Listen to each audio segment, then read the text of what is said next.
Masayang-masaya ang lahat ng cast sa pagtatapos ng shooting ng pelikulang Quezon ng TBA Studios.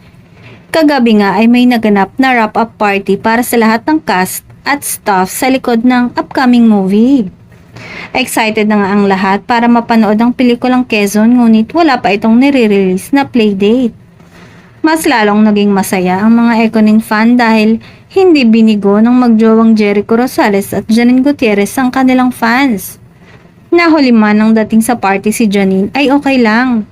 Dahil makikita naman sa mga video at picture na kuha galing sa party na masayang masaya si Eko dahil nakapunta ang kanyang girlfriend. Nag-enjoy nga ng husto ang aktres at mukhang kilalang kilala na niya ang mga kasamahan ni Jericho sa katrabaho. Samantala, looking happy and contented naman ang magjowa sa pagiging private nila na tanging bilang na bilang lang ang mga bagay na inilalabas nila sa social media.